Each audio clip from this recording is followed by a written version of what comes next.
कल्पना देवलाल 9,466 मत इन्हें प्राप्त हुए हैं। मोनिका मेहर को 9,449 मत प्राप्त हुए हैं। नोएडा को शांति बनाएंगे प्लीज, शांति बनाएंगे प्लीज, शांति बनाएंगे आप।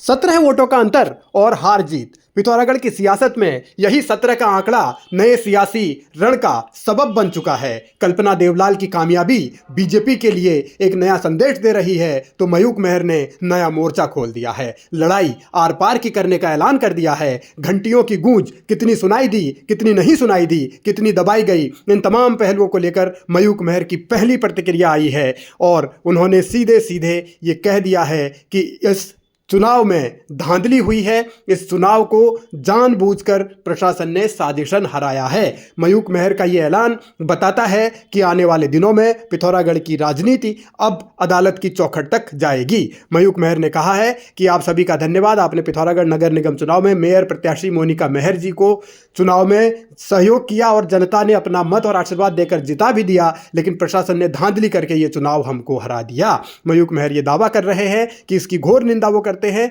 और कल सुबह यानी सोमवार की सुबह 10 बजे तिलडुगरी से एक जनता का धन्यवाद आभार प्रकट करने के लिए एक मौन जुलूस निकाला जाएगा, जो पूरे बाजार में घूमेगा, जिसमें जनता की उपस्थिति उन्होंने बताया कि प्रार्थनीय है। न्यायालय की शरण में भी जाएंगे, ये भी मयूक मेहर कह रहे हैं। हम पर विश्वास यकीन बनाए रखने के लिए सबका धन्यवाद, कल भी ये विश्वास चाहिए, ये मयूक मेहर कह रहे हैं। यानी मयूक मेहर ने सीधे सीधे कल्पना देवलाल की कामयाबी पर सवाल उठा दिए हैं, धांधली का आरोप लगाया है, चुनाव में प्रशासन पर सवाल खड़े किए हैं। इन सवालों का जवाब अब वो कोर्ट में मांगेंगे, ऐसा मयूक मेहर कह रहे हैं। यानी कि नया मोर्चा सियासत का खुल चुका है। हार जीत का ऐलान भले ही हो गया हो, लेकिन अभी लड़ाई खत्म नहीं हुई है। खेला आगे क्या होगा ये अभी कहा नहीं जा सकता। दूसरी तरफ भारतीय जनता पार्टी इन नतीजों के बाद उत्साहित है और पिथौरागढ़ हो या दूसरे नगर निगम हो, हर सवाल का जवाब मुख्यमंत्री धामी ने दिया है। बीजेपी के नेता एक दूसरे को मिठाई खिला रहे हैं, लेकिन इस मिठाई का स्वाद कितना आएगा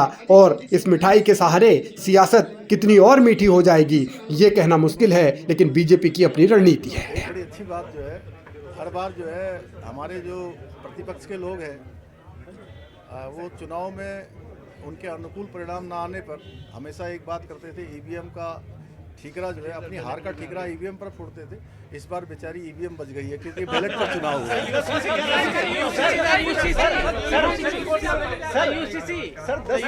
है।